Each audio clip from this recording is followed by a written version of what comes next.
ba'di amma ba'd. Yang terhormat Bapak Kepala Sekolah SDN 2 Kadengen, Bapak Gendut Setio Karyono SPD.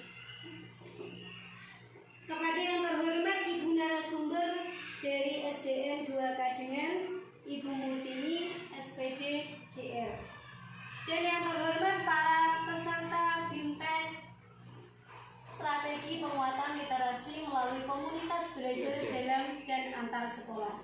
Panjatkan puja dan puji syukur atas kehadiran Allah Subhanahu wa Ta'ala yang telah melimpahkan taufik serta hidayahnya sehingga kita dapat berkumpul dalam acara diseminasi penguatan literasi melalui Komunitas Belajar Dalam dan Antar Sekolah.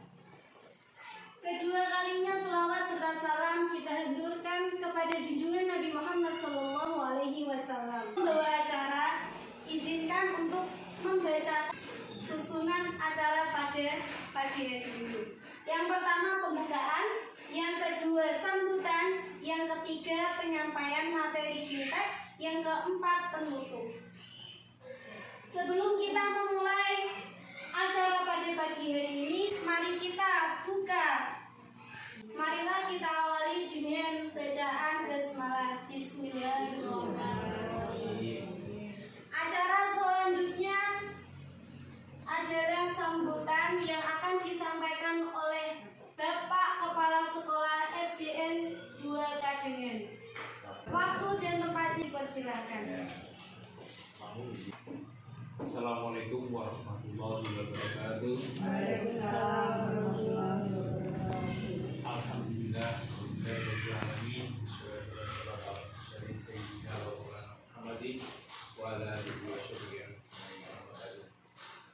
Kepada yang terhormat, marilah kita semua mengucapkan syukur kepada Allah Subhanahu wa Ta'ala, yang mana di pagi hari ini kita semua masih diberi kesehatan, kenikmatan sehingga dapat melaksanakan kegiatan ini dalam keadaan sehat walafiat tanpa kekurangan apapun.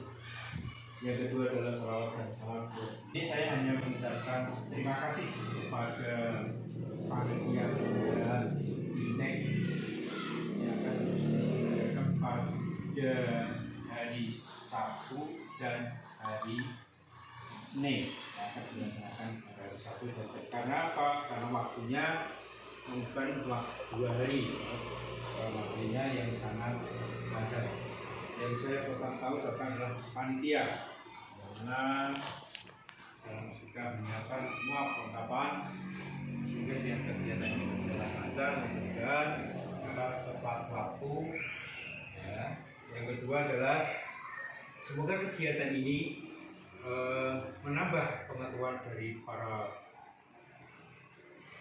peserta, ya, menambah pengetahuan wawasan, karena ini adalah penguatan literasi yang nanti adalah literasi yang penguatan strategi penguatan literasi melalui komunitas belajar dalam dan antar sekolah supaya meningkatkan pembelajaran pembacaan anak-anak meningkat dan anak bisa kritis untuk berpikir. Kemudian sekian dari kami, selanjutnya sebelum kita tutup dengan kata-kata yang kurang berkenan dari Bapak Ibu, saya mohon maaf yang sebesar-besarnya. Assalamualaikum warahmatullahi wabarakatuh. Dan acara selanjutnya adalah penyampaian materi BIMTEK tentang penguatan literasi melalui Komunitas Belajar Dalam dan Antar Sekolah oleh Ibu Multini SPD GR. Untuk beliau dipersilakan. Assalamualaikum warahmatullahi wabarakatuh. Waalaikumsalam warahmatullahi wabarakatuh. Yang kami hormati Bapak Kepala Sekolah SDN 2 Kadengen, dan yang saya hormati pula Bapak Ibu peserta BIMTEK. Izinkan hari ini saya akan menyampaikan materi strategi penguatan literasi melalui Komunitas Belajar Dalam dan Antar Sekolah.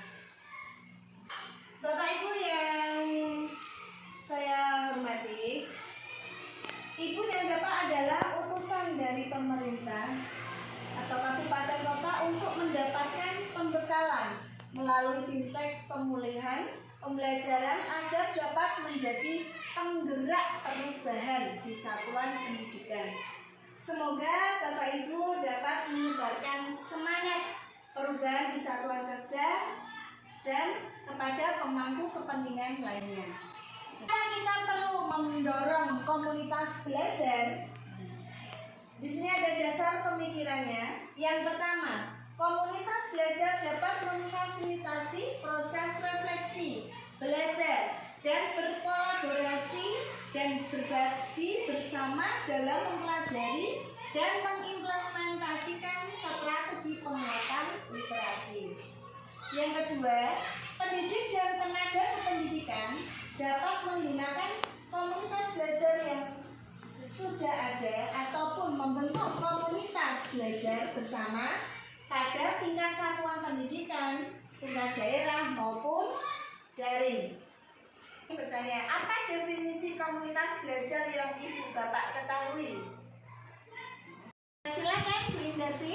Komunitas belajar itu berarti serangkaian dari semua kegiatan yang dilakukan oleh Bapak Ibu Guru berupa berkelompok, bisa dari KKG ataupun bisa dari guru kelas yang dilakukan secara bersama-sama di suatu tempat atau bisa bergantian di SD yang lain yang bisa ditempati.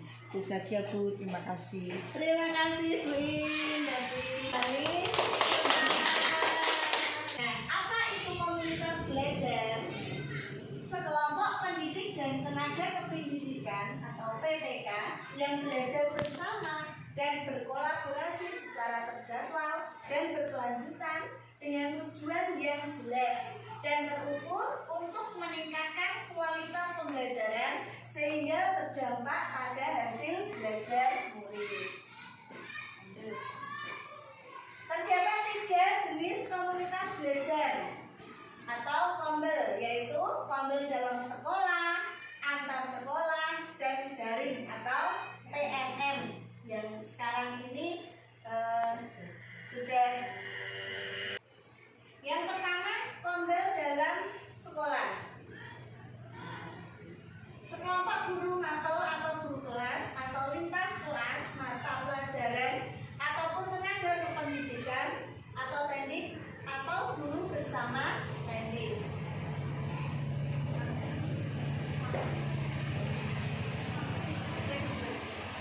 Yang kedua, kombel antar sekolah, terdiri dari sekelompok guru dan teknik dari berbagai sekolah yang belajar dan berkolaborasi untuk meningkatkan hasil belajar murid.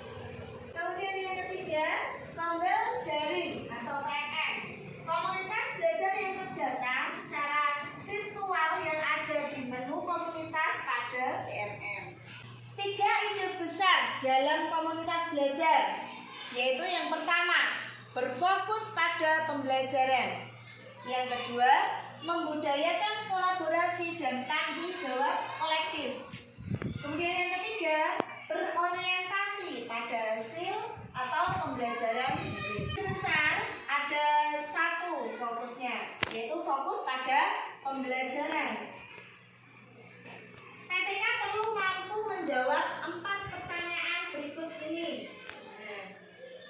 Yang pertama, apa yang kita harapkan murid pelajari?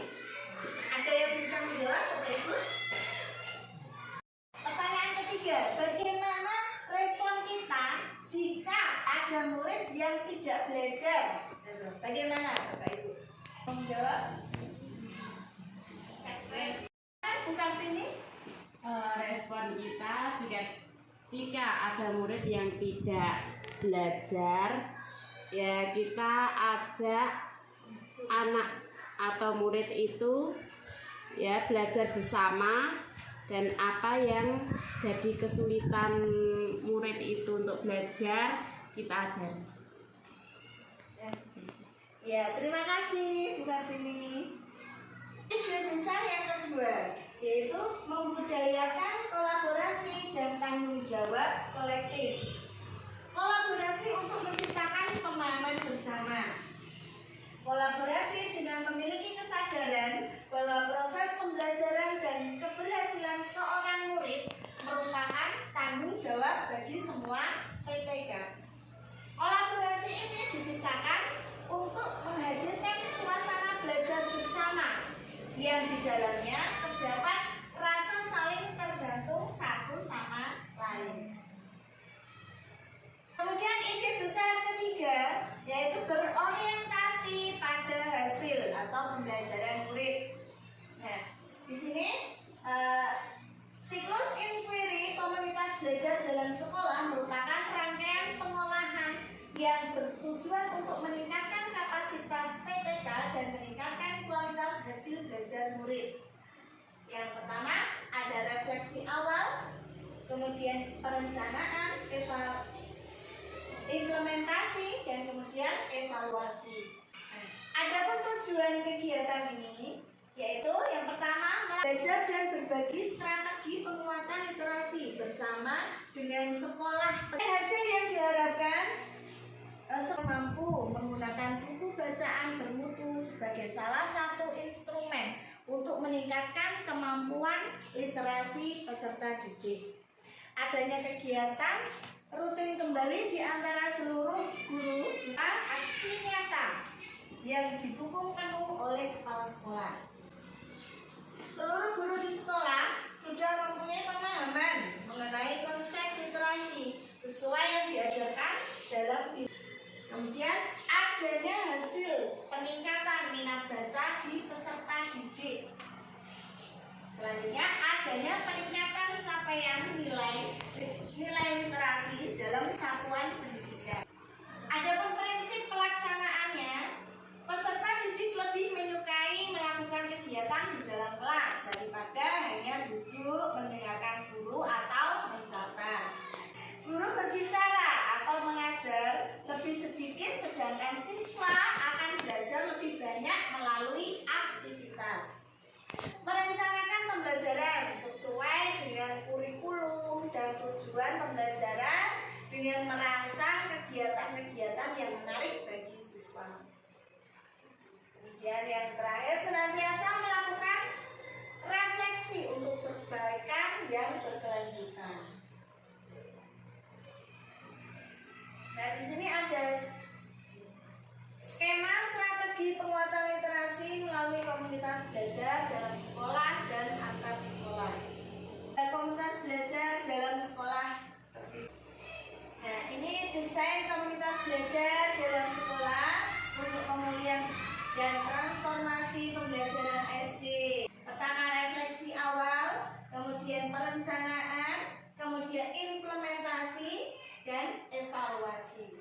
Berbagi praktik literasi di satuan pendidikan, kemudian pelaksanaan kegiatan berbagi literasi, refleksi dan evaluasi kegiatan literasi. Selanjutnya, perencanaan tindak lanjut praktik literasi, implementasi perencanaan di satuan masing-masing, dan yang terakhir, evaluasi hasil implementasi di satuan pendidikan. Demikian Bapak Ibu materi yang saya sampaikan hari ini.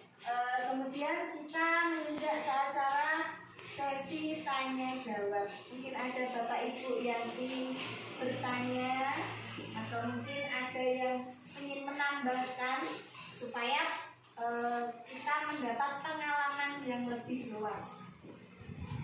Bapak Ibu, terima kasih atas partisipasinya. Mudah-mudahan materi yang saya berikan dapat bermanfaat bagi Bapak Ibu dan bisa meningkatkan kita dalam mengajar anak-anak, meningkatkan minat baca anak, dan tentunya dapat meningkatkan mutu sekolah pendidikan. Terima kasih. Sekian dari saya. Bila ada kesalahan atau tutur kata yang kurang berkenan, saya mohon maaf. Wabillahi taufiq wal hidayah. Wassalamualaikum warahmatullahi wabarakatuh. Waalaikumsalam. Saya ucapkan kepada narasumber, semoga penyampaian materi tadi dapat bermanfaat bagi Bapak dan Ibu guru. Acara selanjutnya adalah penutup.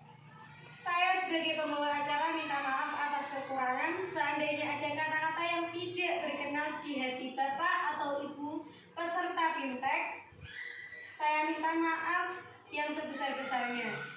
Kita akhiri dengan bacaan hamdalah. Wassalamualaikum warahmatullahi